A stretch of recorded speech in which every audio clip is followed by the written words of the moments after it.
All right, well, you'll remember that our Hercules Gomez got to chat with Fulham and US men's national team star Antonee Robinson in London. So let's hear more from that interview. You know, I had Joe Scally, I was interviewing him a few weeks ago, maybe a month ago, and he told me that Mauricio Pochettino has told you guys that you have some of the best players in the world. World-class players. Do you agree with that? I'd say we have a very good team. Defining world-class is always difficult nowadays, but like I remember thinking back to the World Cup that we played in, and it was a really young team back then, but still a lot of the same guys we have now. Especially like playing that England game, I was like, look, we obviously just went toe-to-toe with England. We can perform well against anyone on our day. And watching lads like Weston, like Eunice, Christian, obviously, who were just seemed so comfortable playing at that highest level. And it's been a long time since then. We've all developed even more. And I think with Poch, we can really kick on to that next level now. So I think we've got top players in a lot of positions. We've got a lot more depth than we had a few years ago, and it's just putting the pieces together now.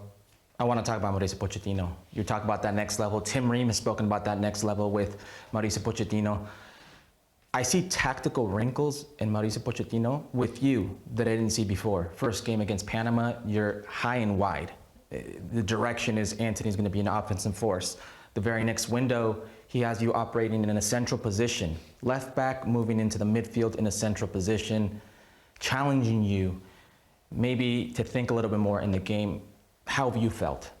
Yeah, it was interesting. It's not really a position I've played before, but I was excited to do it. I think he's obviously going to use every window that he's got as opportunity to test players in different positions, and because he's realistically his end goal is going to be short term is winning stuff, but slightly long term it's next year, but it's going to be trying to win the World Cup. So he's got a brief window to try and figure out what can I do with different players. If I'm playing this team, can he play there? Can he play there?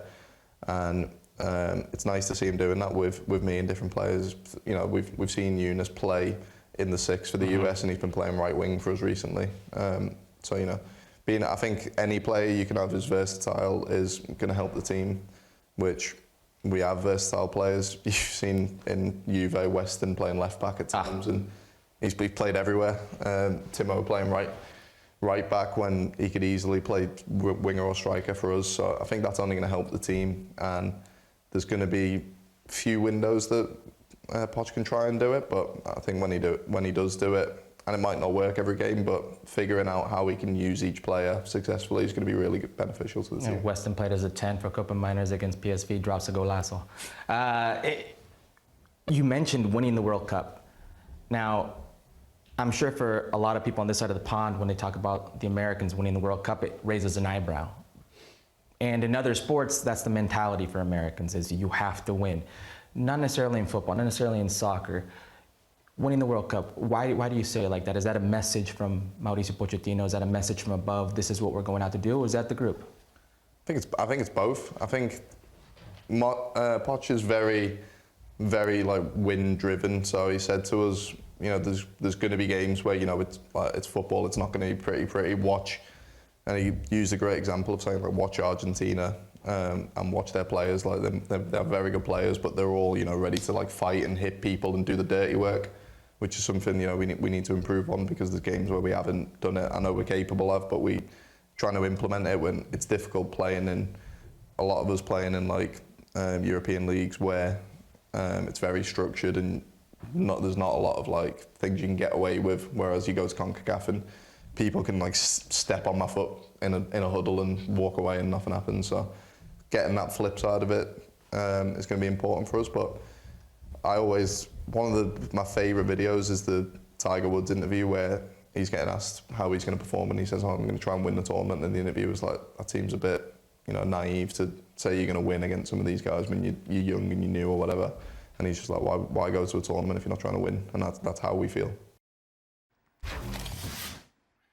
Antonee Robinson there with Herculez Gomez. Some interesting quotes there, Casey, but I want to talk about that first question, whether or not the U.S. men's national team has what we would define as world-class players. Now, Antonee did say the diplomatic answer, I suppose, but I'm going to get the vibe that he was really thinking flat out, no, at the moment, there's probably nobody around him that we would define as world-class. He says defining world-class is also quite difficult. How would you define it, and what would your answer to that question be? Well, I think when we think about world class, we think about, FIFA Best 11. Are you thinking about, how are you at teams that are consistently challenging to win Champions League? And, the question or the answer is, quite honestly, no, we're not quite there yet. We've got players at big clubs. We've got players who are consistently playing for those big clubs. We have other players who are playing, in the top 4 leagues in the world. But when you look at a France, or you look at an Argentina, or you look at a Spain, or you look at an England, their whole team is playing in those levels. And we are right now, let's kind of go through who we would think our best 11 is. Okay, let's start with the man that Herc just interviewed, Antonee. Antonee's playing at a good club in one of the top 4 leagues in the world. Is he playing for Real Madrid? Is he playing for a Liverpool? I know maybe he will in the future. There's a lot of rumors going on with that. Christian's a guy that's playing week in and week out at AC Milan. Now AC Milan are having one of their worst seasons that they've had in a long time. Weston keeps defying the odds. Juve keeps trying to get rid of him, and he keeps proving that he's a guy they got to keep putting on the pitch, week in and week out. And I love that. And I spoke with them briefly in the Brazil match before the Brazil match last summer, and I just said to him, I said, I have a ton of respect for that. When you can keep changing people's minds, that is great. So keep doing it. Janusz mentioned already Gio and the class that he has, but can he get to that point where he's a person that, if it's at Dortmund, if it's somewhere else, is he a guy that is constantly, the manager? Yes, you have to be in my squad. You have to be playing week in and week out. And then when you kind of look at a lot of other players throughout our squad, Joe Scally maybe comes into that playing, week in and week out in the Bundesliga. But when you look at a lot of other players, they're not in the top 4 leagues that are playing week in and week out. So when you look at that world-class comment, there are some countries where you would say that their squad is filled with world-class players. The U.S. isn't quite there yet.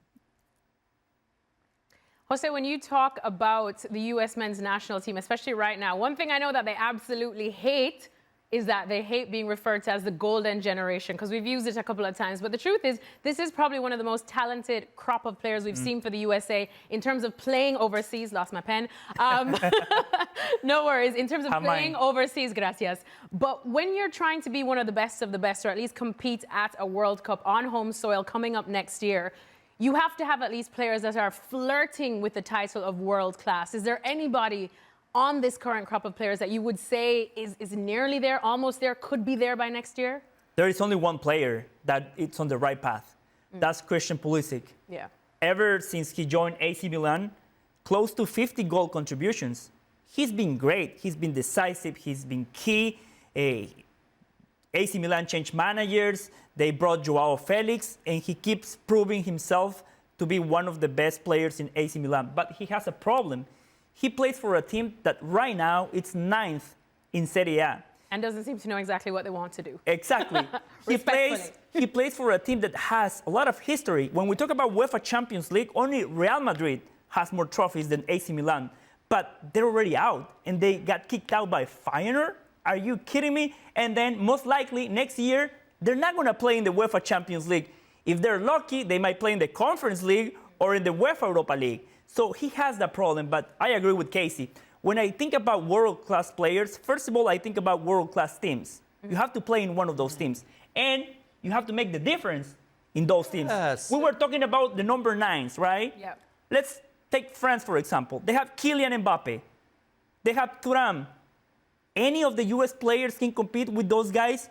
None. And we can go position by position, and we can name Brazilians, French players, Spanish, Argentinians, and English. In the bottom of the list, maybe we can find some U.S. players, but as of right now, they don't have world-class players. So that's why I don't get when they keep talking about, let's win the World Cup.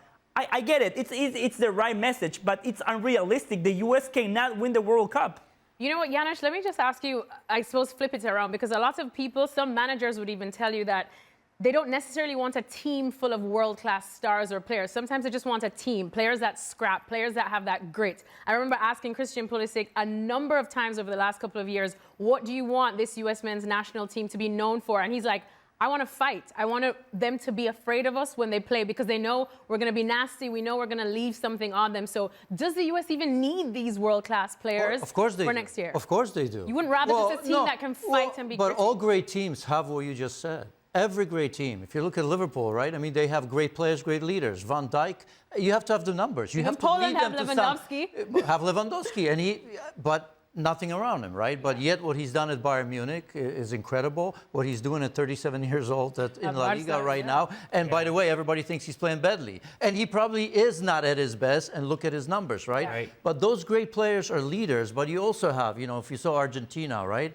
I mean, you wouldn't want to see some of those guys, like, Rodrigo de Paul and McAllister, in the street late, Otamendi late at night, right? Yeah. So I don't know who asked that question. It's the worst question in the world when it comes to the U.S. team because we're not there yet. Yep. We probably shouldn't be there yet because how, right? I mean, we have to prove to ourselves that we can deal not only with this region, but when we go to the next level where you have that fight, you have that scrappiness, you have the work ethic, and then in order to do something, you have to have one or two or three players of that ilk, right? Like Salah does it here, Harry Kane, Lewandowski, Kylian Mbappe. Those are special players who are playing on special teams. So I despise that question. On our team, going to Pulisic, I'll echo that in a different way. He comes close. You know why? Because he's on a great, massive team.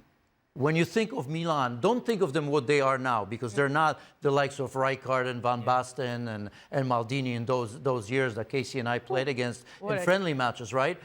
But there's still pressure because it's Milan. And all you have to do is go to San Siro and see this sort of pressure, right? So he's on a team that's probably one of the worst Milan teams in a long, long time where he actually stands out and leads the team in what he does, right? And, they have Leao, who's probably close to that world class, at least when he plays for Portugal. I've seen him playing against Poland a couple of times a few months ago, unplayable, right? Totally different play when he plays with Portugal, but look what Portugal does have, right? So that is the difference, and we shouldn't be asking about that because it's an unfair question. Of course we don't have them yet, but slowly but surely we're having players that mean something to their respective teams when you look at Juve, McKennie, and Timmy Weah, and some of those players that we all know about.